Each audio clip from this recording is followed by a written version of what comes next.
Hello friends, this is Shilpa. Welcome to my channel home science hub. आज की class में हम करेंगे फंक्शंस ऑफ फूड से रिलेटेड कुछ क्वेश्चन। आपने थंबनेल पर देख ही लिया होगा।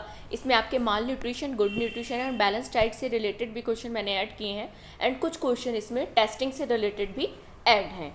तो देख लेते हैं, यह आपके होम साइंस के एग्ज़ाम के लिए यूज़फुल रहेंगे, चाहे वे कोई भी एग्ज़ाम हो। यूपी टीजीटी मैंने मेन उस पर लिखा है थंबनेल पर, तो उसके लिए भी इम्पोर्टेंट रहेंगे। तो देख लेते हैं। इसका क्लास स्टार्ट करने से पहले अगर किसी ने मेरा टेलीग्राम चैनल ज्वाइन नहीं किया है तो आप सर्च कर सकते हैं home science hub by Shilpa Kaushik. आपको मेरा चैनल मिल जाएगा।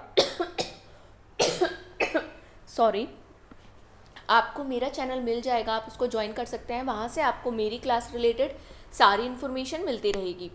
तो देख लेते हैं, आज का फर्स्ट क्वेश्चन है, व्हाट आर डेफिशिएंसी डिसीज़। कमी से होने वाली बीमारियाँ क्या हैं। फर्स्ट ऑप्शन है diseases caused by excess intake of nutrients. Second option है disorders resulting from the over consuming of food. Third option है diseases caused by lack of specific nutrients over a prolonged period. Fourth option है condition arising from a balanced diet. Hindi में देख लेते हैं। पहला option है पोषक तत्वों के अत्यधिक सेवन से होने वाली बीमारियां। सेकंड ऑप्शन है भोजन के अत्यधिक सेवन से होने वाली बीमारियां। थर्ड ऑप्शन है लंबे समय तक विशिष्ट पोषक तत्वों की कमी से होने वाली बीमारियां। फोर्थ ऑप्शन है संतुलित आहार से उत्पन्न होने वाली स्थितियां। बताइए कौन सा ऑप्शन सही है, which option is correct. Deficiency disease क्या होती हैं, किसे कहा जाता है deficiency disease. Disease caused by a lack of specific nutrient over a prolonged period. लंबे समय तक विशिष्ट पोषक तत्वों की कमी से होने वाली बीमारियों को क्या कहा जाता है, डेफिशिएंसी डिसीज कहा जाता है। Third option is right option. Deficiency disease are conditions that arise due to lack of specific nutrients over a extended period of time. क्या होती हैं डेफिशिएंसी डिसीज? कमी से होने वाली बीमारियां ऐसी स्थितियां हैं, ऐसी सिचुएशन है जो लंबे समय तक, जो प्रोलॉन्ग्ड मतलब एक्सटेंडेड पीरियड तक, लंबे समय तक विशिष्ट पोषक तत्वों की, एक स्पेसिफिक न्यूट्रिएंट की, पोषक तत्वों की किससे कमी के कारण उत्पन्न होती है, उसको डेफिशिएंसी डिसीज कहा जाता है। नेक्स्ट देख लेते हैं। नेक्स्ट क्वेश्चन है, which of the following symptoms में indicate a deficiency of proteins in the diet. निम्नलिखित में से कौन से लक्षण आहार में प्रोटीन की कमी का संकेत दे सकते हैं।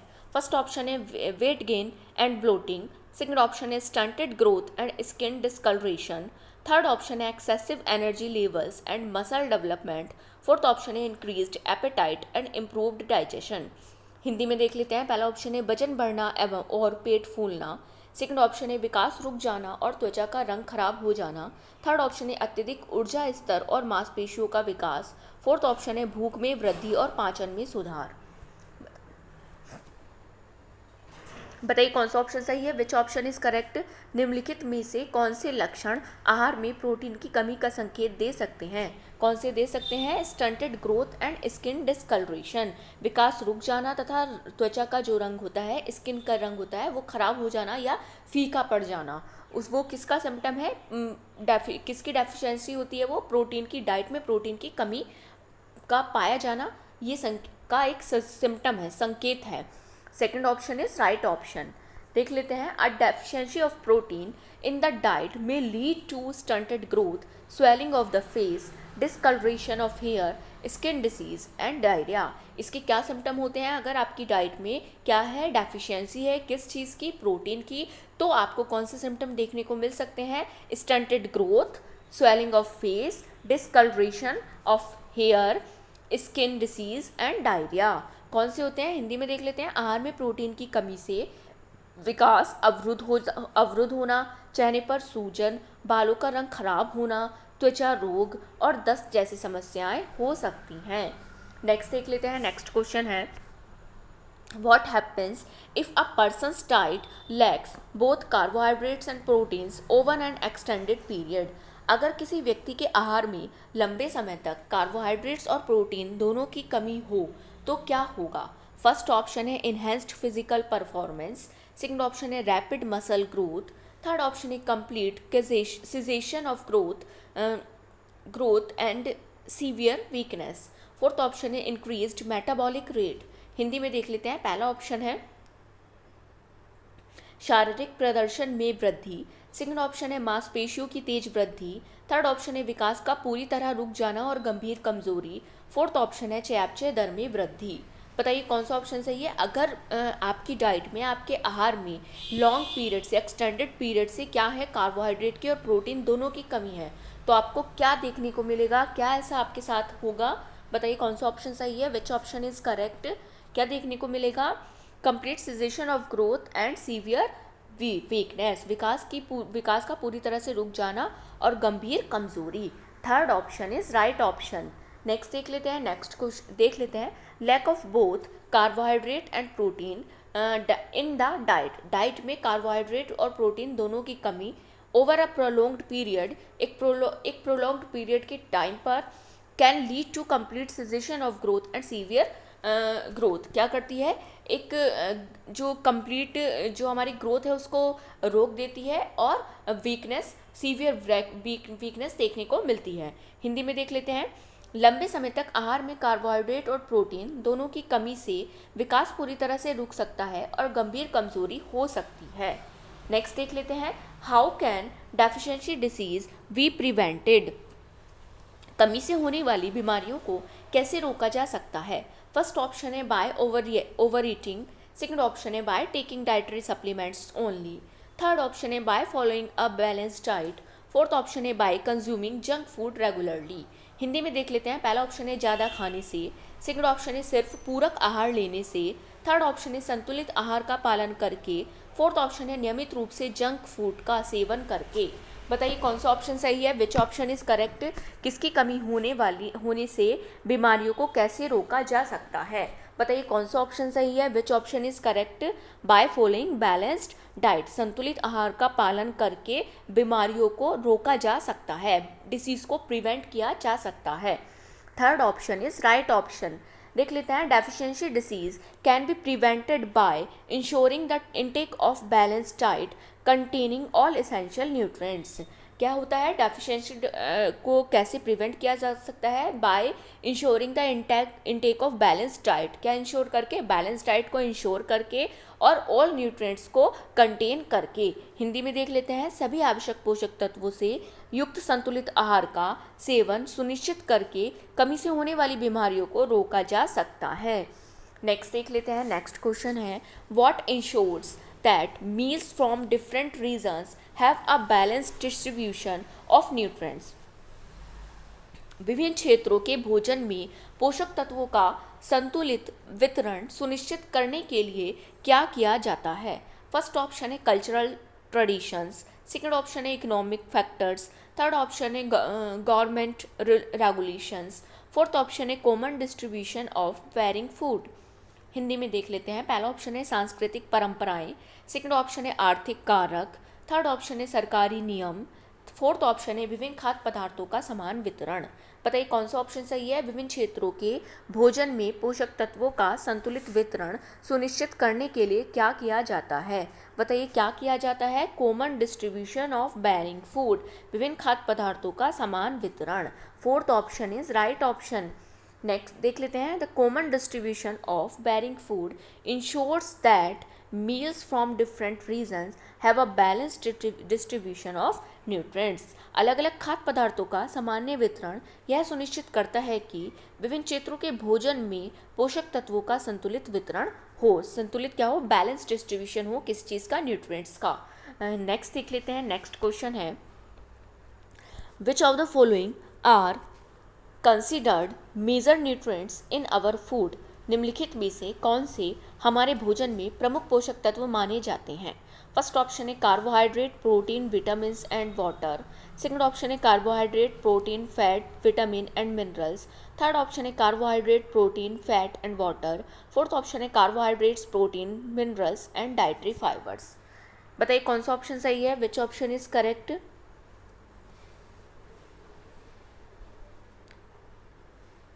बताइए कौन सा ऑप्शन सही है। इनमें से कौन से हमारे भोजन में प्रमुख पोषक तत्व माने जाते हैं। सॉरी, बताइए कौन से मेजर न्यूट्रिएंट्स हैं, इसमें से कौन से हैं। Carbohydrate, protein, fat, vitamin and minerals. कौन से हैं, कार्बोहाइड्रेट, प्रोटीन, वसा, विटामिन और खनिज लवण। Second option is right option. Next देख लेते हैं major nutrients in our body include carbohydrate, protein, fat, vitamin and mineral. Next देख लेते हैं what does a balance diet provide. संतुलित आहार से क्या मिलता है। फर्स्ट ऑप्शन है ओनली एनर्जी, सेकंड ऑप्शन है all the nutrients our body needs in right quantities, second third option है only roughage and water, fourth option है only vitamin and minerals. Hindi में देख लेते हैं। पहला ऑप्शन है केवल ऊर्जा, सेकंड ऑप्शन है हमारे शरीर को सही मात्रा में आवश्यक सभी पोषक तत्व, थर्ड ऑप्शन है केवल रफेज और पानी, फोर्थ ऑप्शन है केवल विटामिन और खनिज। बताइए कौन सा ऑप्शन सही है, which option is correct. Balance diet क्या प्रोवाइड करती है, क्या प्रोवाइड करती है, all the nutrients of our needs body needs in right quantities, हमारे शरीर को सही मात्रा में आवश्यक पोषक तत्व। Second option is right option.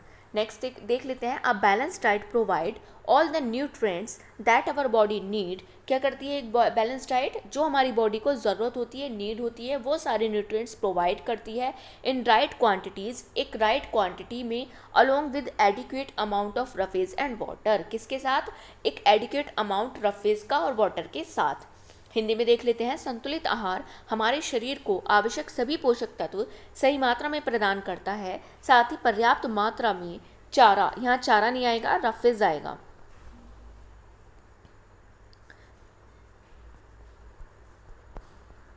Roughage और पानी भी प्रदान करता है। नेक्स्ट देख लेते हैं what may happen if there is a deficiency of one or more nutrients in our food for a long time. यदि हमारे भोजन में एक या अधिक पोषक तत्वों की कमी लंबे समय तक बनी रहे तो क्या हो सकता है। फर्स्ट ऑप्शन है increased energy levels, second option है enhanced growth and maintenance, third option है सर्टेन डिसीज एंड और डिसऑर्डर्स, फोर्थ ऑप्शन है इम्प्रूव्ड बॉडी फंक्शनिंग। हिंदी में देख लेते हैं। पहला ऑप्शन है ऊर्जा के स्तर में वृद्धि, सेकंड ऑप्शन है वृद्धि और रखरखाव, थर्ड ऑप्शन है कुछ रोग या विकार, फोर्थ ऑप्शन है शरीर की कार्यप्रणाली में सुधार। बताइए कौन सा ऑप्शन सही है, विच ऑप्शन इज करेक्ट। यदि हमारे भोजन में एक या अधिक पोषक तत्वों की कमी लंबे समय तक बनी रहे तो क्या हो सकता है। बताइए क्या हो सकता है, कुछ रोग या विकार। क्या होता है, सर्टेन डिसीज और डिसऑर्डर हो सकते हैं यदि किसी पोषक तत्व की, किसी न्यूट्रिएंट की हमारी बॉडी में लॉन्ग टाइम तक कमी रहे, डेफिशिएंसी रहे, तो क्या हो सकती है, डिसीज़ हो सकती है या कोई सर्टेन डिसऑर्डर हो सकता है। Third option is right option. Deficiency of one or more nutrient in our food for a long time may cause certain disease or disorder. हमारे भोजन में लंबे समय तक एक या अधिक पोषक तत्वों की कमी से कुछ बीमारियां या विकार हो सकती हैं। नेक्स्ट देख लेते हैं pellagra is a condition caused by the deficiency of which vitamin. Pellagra किस विटामिन की कमी से होने वाली बीमारी है। फर्स्ट ऑप्शन है विटामिन ए, सेकंड ऑप्शन है विटामिन B1, थर्ड ऑप्शन है विटामिन सी, फोर्थ ऑप्शन है विटामिन डी। बताइए प्लेग्रा बीमारी कौन सी कमी से, किसकी कमी से होती है, किसकी कमी से होती है, which option is correct. Vitamin किसकी कमी से होती है, विटामिन B1 की कमी से। Second option is right option. Next देख लेते हैं pellagra is a disease. Pellagra क्या है, एक डिसीज है resulting from a deficiency of niacin vitamin B3। Sorry, यहाँ मैंने आपका ओके, यहाँ विटामिन B3 आएगा, करेक्ट कर लीजिएगा इसको आप। और इट्स प्रीकर्सर ट्रिप्टोफैन सॉरी, और its precursor tryptophan which is B complex vitamin. Okay, यहाँ विटामिन B1 भी आ सकता है आपका। किसकी कमी से होती है, पेलेग्रा एक डिसीज़ है जिसका, जो किसकी कमी से होती है, नियासिन की कमी से होती है, जिसको विटामिन B3 भी बोला जाता है, और इसके प्रीकर्सर की कमी से भी हो सकती है, जैसे tryptophan which is a B complex vitamin, जो क्या है, बी कॉम्प्लेक्स विटामिन होता है। हिंदी में देख लेते हैं पेलेग्रा एक रोग है जो नियासिन विटामिन B3 या इससे पूर्ववर्ती ट्रिप्टोफैन जो एक बी कॉम्प्लेक्स विटामिन है की कमी से उत्पन्न होता है। नेक्स्ट देख लेते हैं rickets, a softening and weakening of bones in children is primarily caused by the deficiency of which vitamin. Rickets बच्चों में हड्डियों का नरम और कमज़ोर होना मुख्य रूप से किस विटामिन की कमी के कारण होता है? फर्स्ट ऑप्शन है विटामिन ए, सेकंड ऑप्शन है विटामिन B1, थर्ड ऑप्शन है विटामिन सी, फोर्थ ऑप्शन है विटामिन डी। बताइए रिकेट्स बच्चों में हड्डियों की नरम और कमज़ोर होना, हड्डियों का नरम और कमज़ोर होना मुख्य रूप से किस विटामिन की कमी के कारण होता है?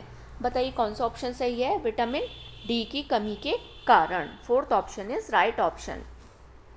देख लेते हैं rickets is caused by a deficiency of vitamin D, किसकी कमी के कारण होता है? विटामिन डी की कमी के कारण होता है। कौन? Rickets, which is essential for the absorption of calcium and phosphate, जो किसके लिए एसेंशियल है?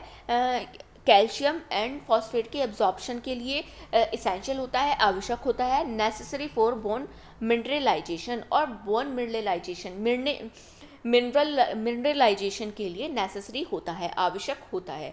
हिंदी में देख लेते हैं रिकेट्स विटामिन डी की कमी के कारण होता है, जो हड्डियों के खनिजीकरण के लिए आवश्यक कैल्शियम और फॉस्फेट के अवशोषण के लिए अब्जॉर्प्शन के लिए क्या होता है? एसेंशियल होता है, आवश्यक होता है।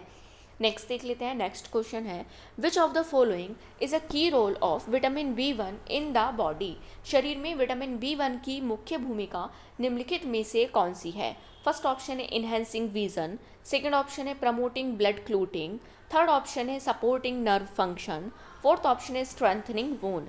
हिंदी में देख लेते हैं, पहला ऑप्शन है दृष्टि को बढ़ाना, सेकंड ऑप्शन है रक्त के थक्के को बढ़ावा देना सॉरी, थर्ड ऑप्शन है तंत्रिका कार्य को सहायता प्रदान करना, फोर्थ ऑप्शन है हड्डियों को मजबूत बनाना। बताइए कौन सा ऑप्शन सही है? शरीर में विटामिन B1 की मुख्य भूमिका निम्नलिखित में से कौन सी है? बताइए कौन सी है? Which option is correct? Supporting nerve function, तंत्रिका तंत्र कार्य को सहायता प्रदान करना। Third option is right option. देख लेते हैं vitamin B1 thiamine is essential for nerve functioning, energy metabolism and carbohydrate metabolism in the body. Vitamin B1 किसके लिए एसेंशियल है, आवश्यक है? एनर्जी मेटाबॉलिज्म के लिए, कार्बोहाइड्रेट मेटाबॉलिज्म के लिए, किसमें? बॉडी में कार्बोहाइड्रेट के मेटाबॉलिज्म के लिए और एनर्जी के मेटाबॉलिज्म के लिए विटामिन B1 थायमीन जो है वो आवश्यक होती है। हिंदी में देख लेते हैं विटामिन B1 थायमीन शरीर में तंत्रिका कार्य, ऊर्जा चयापचय और कार्बोहाइड्रेट के चयापचय के लिए आवश्यक होता है। नेक्स्ट देख लेते हैं विच nutrient can be tested for using simple methods. सरल तरीकों का उपयोग करके किन पोषक तत्वों का परीक्षण किया जा सकता है? फर्स्ट ऑप्शन है carbohydrates, protein, fat, second option है vitamin, minerals, dietary fibres, third option है sugars, starch, caustic soda, fourth option है water, iodine, copper, sulphate. Hindi में देख लेते हैं, पहला ऑप्शन है कार्बोहाइड्रेट, प्रोटीन, वसा, सेकंड ऑप्शन है विटामिन, खनिज, आहार, फाइबर, थर्ड ऑप्शन है शर्करा, starch, caustic soda, fourth option है पानी, आयोडीन, कॉपर, सल्फेट। बताइए कौन सा ऑप्शन सही है? सरल तरीकों का उपयोग करके किन पोषक तत्वों का परीक्षण किया जा सकता है? बताइए किसका किया जा सकता है? कार्बोहाइड्रेट, प्रोटीन एंड फैट्स का। First option is right option. कौन सा ऑप्शन सही है? First option is right option. देख लेते हैं the passage states that test for the presence of carbohydrate, protein and fats are simpler to do compared to test for other nutrients। Hindi में देख लेते हैं कार्बोहाइड्रेट, प्रोटीन और वसा की उपस्थिति के लिए परीक्षण अन्य पोषक तत्वों के परीक्षण की तुलना में सरल होता है। मतलब जो कार्बोहाइड्रेट का, प्रोटीन का और फैट का जो वो होता है, क्या टेस्ट होता है, वो अन्य टेस्ट की कंपैरिजन में सरल होता है। नेक्स्ट देख लेते हैं, नेक्स्ट क्वेश्चन है which are the main carbohydrates found in food. Sorry, भोजन में पाए जाने वाले मुख्य कार्बोहाइड्रेट क्या हैं? फर्स्ट ऑप्शन है starch and sugars, second option है sugars and minerals, third option है starch and caustic soda, fourth option है फैट एंड प्रोटीन्स। हिंदी में देख लेते हैं, पहला ऑप्शन है स्टार्च और शर्करा, सेकंड ऑप्शन है शर्करा और खनिज, थर्ड ऑप्शन है स्टार्च और कॉस्टिक सोडा, फोर्थ ऑप्शन है वसा और प्रोटीन। बताइए कौन सा ऑप्शन सही है? भोजन में पाए जाने वाले मुख्य जो मेन कार्बोहाइड्रेट हैं वो कौन से होते हैं? कौन से होते हैं? स्टार्च और शुगर, स्टार्च और शर्करा। First option is right option. The main carbohydrate found in foods are the form of starch and sugar. हमारे भोजन में पाए जाने वाले मुख्य कार्बोहाइड्रेट स्टार्च और शर्करा के रूप में होते हैं।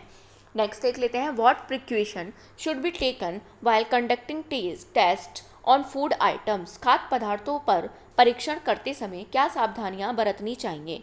फर्स्ट ऑप्शन है eat or taste any chemicals used. Second option है use only raw ingredients for testing. Third option है handle chemicals carefully, avoid eating to tasting them. Fourth option है conduct test without any supervision. Hindi में देख लेते हैं, पहला option है इस्तेमाल किए गए किसी भी रसायन को खाएं या चखें। सेकंड ऑप्शन है परीक्षण के लिए केवल कच्ची सामग्री का उपयोग करें। थर्ड ऑप्शन है रसायनों को सावधानी से संभालें, उन्हें खाने या चखने से बचें। फोर्थ ऑप्शन है बिना किसी परीक्षण की पर्यवेक्षण के परीक्षण करें। बताइए कौन सा ऑप्शन सही है? Which option is correct? खाद्य पदार्थों पर परीक्षण करते समय क्या सावधानियां बरतनी चाहिए? बताइए क्या सावधानियां बरतनी चाहिए? Handle chemicals carefully, avoid eating और टेस्टिंग डैम। रसायनों को सावधानी से संभालें और उन्हें खाने या चखने से बचें। Third option is right option. देख लेते हैं, advice to conduct test carefully and not to eat or taste any chemicals used in the experiments. परीक्षण सावधानी पूर्वक करने और प्रयोगों के इसमें इस्तेमाल किए गए किसी भी रसायन को न खाने या चखने की सलाह दी गई है। मतलब क्या रिकमेंड किया गया है कि अगर आप टेस्ट कर रहे हैं किसी चीज़ का तो उस केमिकल को, जो यूज्ड केमिकल है उसको टेस्ट नहीं करना चाहिए और ईट नहीं करना चाहिए। नेक्स्ट देख लेते हैं, नेक्स्ट क्वेश्चन है, What equipment is required for conducting test on food items? खाद्य पदार्थों पर परीक्षण करने के लिए कौन से उपकरण की आवश्यकता होती है? फर्स्ट ऑप्शन है solution of iodine, copper, sulphate and caustic soda. Second option है test tube and a dropper. Third option है solution of iodine, copper, sulphate, caustic soda, test tubes and a dropper. Fourth option है raw ingredients only. Hindi में देख लेते हैं, पहला option है iodine, copper sulphate और कॉस्टिक सोडा का घोल। सेकंड ऑप्शन है टेस्ट ट्यूब और ड्रॉपर। थर्ड ऑप्शन है iodine, copper sulphate, caustic soda, test tube और ड्रॉपर का घोल। फोर्थ ऑप्शन है केवल कच्ची सामग्री। बताइए कौन सा ऑप्शन सही है? Which option is correct? खाद्य पदार्थों पर परीक्षण करने के लिए निम्न कौन से उपकरण की आवश्यकता होती है?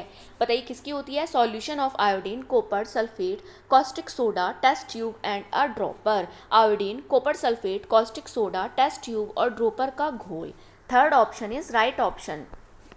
देख लेते हैं, for conducting test on a food item you will need solution of iodine, copper sulphate, caustic soda along with test tube and dropper. यदि आप क्या कर रहे हैं, किसी फूड आइटम के लिए टेस्ट को कंडक्ट कर रहे हैं तो आपको किस चीज़ की नीड होगी? सॉल्यूशन ऑफ आयोडीन की, कॉपर सल्फेट की, कॉस्टिक सोडा की, किसके साथ? टेस्ट ट्यूब और ड्रॉपर के साथ। हिंदी में देख लेते हैं, खाद्य पदार्थों पर परीक्षण के लिए आपको आयोडीन, कॉपर सल्फेट और कॉस्टिक सोडे के घोल के साथ साथ टेस्ट ट्यूब और ड्रॉपर की आवश्यकता होगी।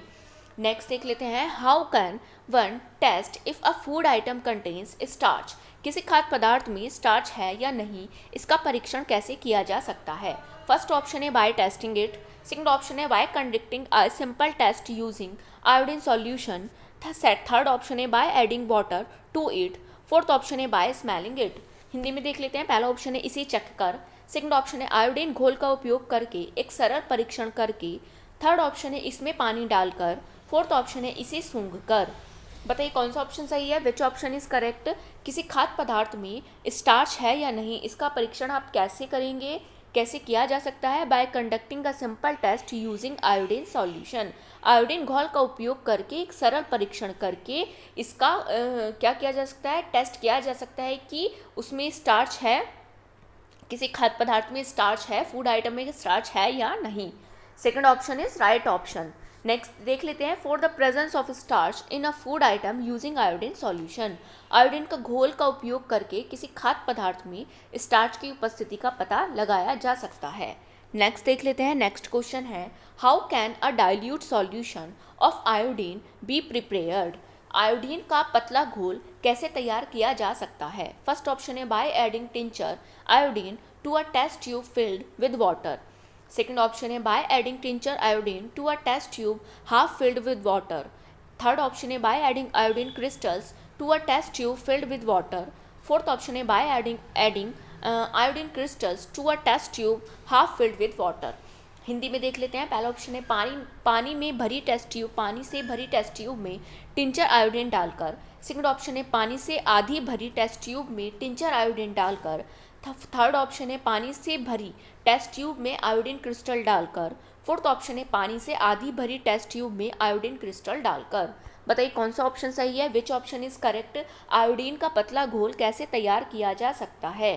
कैसे किया जा सकता है? By adding tincture iodine to a test tube filled half filled with water. पानी से आधी भरी टेस्ट ट्यूब में टिंचर आयोडीन डालकर आयोडीन का पतला घोल तैयार किया जा सकता है। Second option is right option. देख लेते हैं। A dilute solution of iodine can be prepared by adding a few drops of tincture iodine to be tested test tube filled with water। बताइए कौन सा ऑप्शन सही है। पानी से आधी भरी पानी, हिंदी में देख लेते हैं। पानी से आधी भरी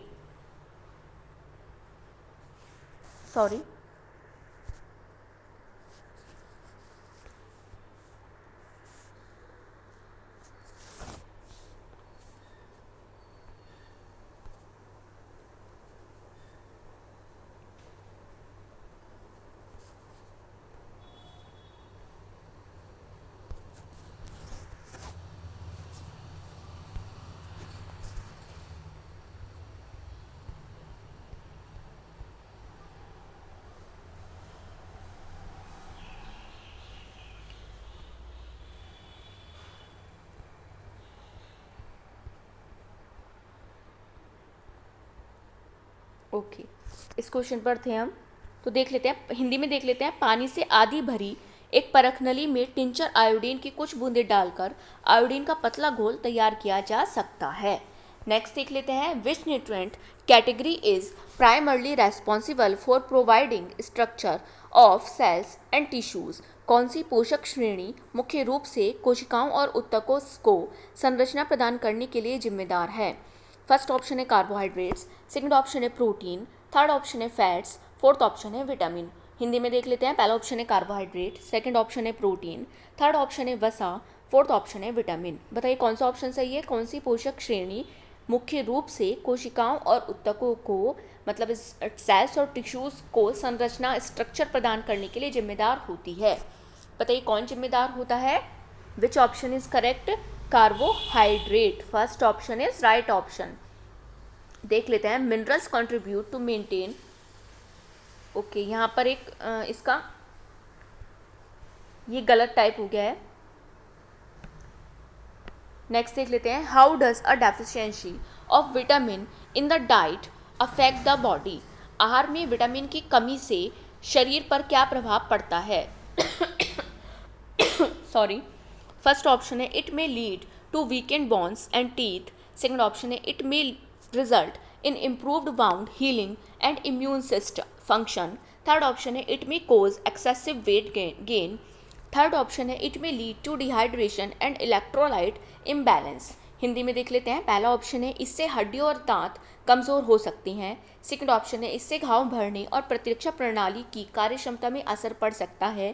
थर्ड ऑप्शन है इससे अत्यधिक वजन बढ़ सकता है। फोर्थ ऑप्शन है इससे निर्जलीकरण और इलेक्ट्रोलाइट्स असंतुलन हो सकता है। बताइए कौन सा ऑप्शन सही है। Which option is correct. आहार में विटामिन की कमी से शरीर पर क्या प्रभाव पड़ता है? बताइए क्या प्रभाव पड़ता है। इट में result in improved wound healing and immune function. क्या होता है? इससे घाव भरने और प्रतिरक्षा प्रणाली की कार्यक्षमता पर असर पड़ सकता है। Second option is right option. देख लेते हैं। The deficiency of vitamin in the diet can result in impaired bound healing and immune function. आहार में विटामिन की कमी से घाव भरने और प्रतिरक्षा कार्य पर प्रतिकूल प्रभाव पड़ सकता है। नेक्स्ट देख लेते हैं। Which nutrient aids in the formation of hormones and cell membrane. कौन सा पोषक तत्व हार्मोन और कोशिका झिल्ली के निर्माण में सहायता करता है? फर्स्ट ऑप्शन है कार्बोहाइड्रेट्स, सेकंड ऑप्शन है प्रोटीन, थर्ड ऑप्शन है फैट्स, फोर्थ ऑप्शन है विटामिन्स। हिंदी में देख लेते हैं, पहला ऑप्शन है कार्बोहाइड्रेट्स, सेकंड ऑप्शन है प्रोटीन, थर्ड ऑप्शन है वसा, फोर्थ ऑप्शन है विटामिन। बताइए कौन सा ऑप्शन सही है, विच ऑप्शन इज करेक्ट। कौन सा विटामिन कौन सा पोषक तत्व हार्मोन और कोशिका झिल्ली के निर्माण में, फॉर्मेशन में सहायता करता है, हेल्प करता है, कौन करता है, फैट, कौन करता है, वसा। Third option is right option. Next देख लेते हैं, नेक्स्ट फैट देख लेते हैं, fat aid in the formation of hormone and cell membrane. वसा हार्मोन और कोशिका झिल्ली के निर्माण में सहायता करती हैं। नेक्स्ट देख लेते हैं, नेक्स्ट क्वेश्चन है, what is the primary source of energy for the brain and nerve system. मस्तिष्क और तंत्रिका तंत्र के लिए ऊर्जा का प्राथमिक स्रोत क्या है। फर्स्ट ऑप्शन है प्रोटीन, सेकंड ऑप्शन है फैट्स, थर्ड ऑप्शन है कार्बोहाइड्रेट्स, फोर्थ ऑप्शन है मिनरल्स। हिंदी में देख लेते हैं, पहला ऑप्शन है प्रोटीन, सेकंड ऑप्शन है वसा, थर्ड ऑप्शन है कार्बोहाइड्रेट, फोर्थ ऑप्शन है खनिज। बताइए मस्तिष्क और तंत्रिका तंत्र के लिए ऊर्जा का प्राथमिक स्रोत क्या है। Which option is correct, carbohydrate. Third option is right option. Next देख लेते हैं carbohydrates are the primary source of energy for the brain and nervous system. Carbohydrate मस्तिष्क और तंत्रिका तंत्र के लिए ऊर्जा का प्राथमिक स्रोत है। नेक्स्ट देख लेते हैं, which food test would you use to check for the presence of fats. वसा की उपस्थिति की जांच के लिए आप किस खाद्य परीक्षण का उपयोग करेंगे। फर्स्ट ऑप्शन है आयोडीन टेस्ट, सेकंड ऑप्शन है ब्यूरेट टेस्ट, थर्ड ऑप्शन है grease spot test, fourth option है बेनेडिक्ट टेस्ट। हिंदी में देख लेते हैं, पहला ऑप्शन है आयोडीन परीक्षण, सेकंड ऑप्शन है ब्यूरेट परीक्षण, थर्ड ऑप्शन है ग्रीस स्पॉट परीक्षण, फोर्थ ऑप्शन है बेनेडिक्ट परीक्षण। बताइए कौन सा ऑप्शन सही है, विच ऑप्शन इज करेक्ट। वसा की उपस्थिति की जांच के लिए आप किस खाद्य परीक्षण का उपयोग करेंगे। बताइए किसका किया जाता है, which option is correct, grease spot test का, किसका, ग्रीस स्पॉट परीक्षण का। Third option is right option. Next देख लेते हैं, नेक्स्ट क्वेश्चन है, what is roughage primarily used for in the body. शरीर में रफेज का मुख्य रूप से क्या उपयोग होता है। फर्स्ट ऑप्शन है to provide energy, second option है to help in digestion, third option है to build proteins, fourth option है टू स्टोर विटामिन्स। हिंदी में देख लेते हैं, पहला ऑप्शन है ऊर्जा प्रदान करने के लिए, सेकंड ऑप्शन है पाचन में सहायता करने के लिए, थर्ड ऑप्शन है प्रोटीन बनाने के लिए, फोर्थ ऑप्शन है विटामिन संग्रहित करने के लिए। बताइए कौन सा ऑप्शन सही है, शरीर में रफेज का मुख्य रूप से क्या उपयोग होता है। बताइए क्या होता है, टू हेल्प इन डाइजेशन, पाचन में सहायता करने के लिए। Second option is right option. Next देख लेते हैं, नेक्स्ट क्वेश्चन है, which vitamin is important for collagen production. Collagen उत्पादन के लिए कौन सा विटामिन महत्वपूर्ण है। फर्स्ट ऑप्शन है विटामिन ए, सेकंड ऑप्शन है विटामिन B12, थर्ड ऑप्शन है विटामिन सी, फोर्थ ऑप्शन है विटामिन डी। बताइए कौन सा ऑप्शन सही है, which option is correct. Collagen उत्पादन के लिए कौन सा विटामिन महत्वपूर्ण है, vitamin A, vitamin B12, vitamin C या विटामिन डी। बताइए कौन सा है, vitamin C. Third option is right option. Next देख लेते हैं, नेक्स्ट क्वेश्चन है, which of the following is not a symptom of malnutrition. निम्नलिखित में से कौन सा कुपोषण का लक्षण नहीं है।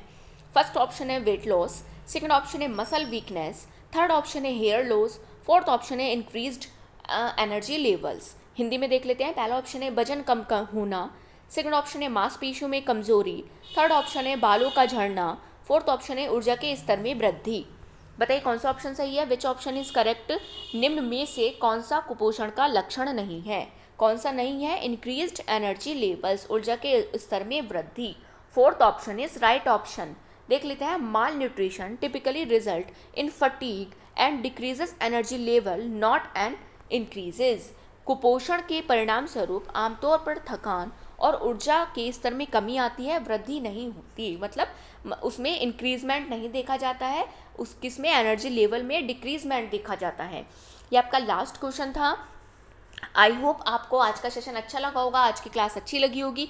तो ऐसे ही मेरी क्लास में बनी रहिए। अगर आपको मेरी वीडियोस अच्छी लगती हैं, आपको लगता है मेरी वीडियोस आपके लिए यूज़फुल है, इन्फॉर्मेटिव है, तो प्लीज़ वीडियो को लाइक एंड शेयर कीजिए एंड कमेंट सेक्शन में अपनी रिव्यू ज़रूर दीजिए आपको क्लास कैसी लगी।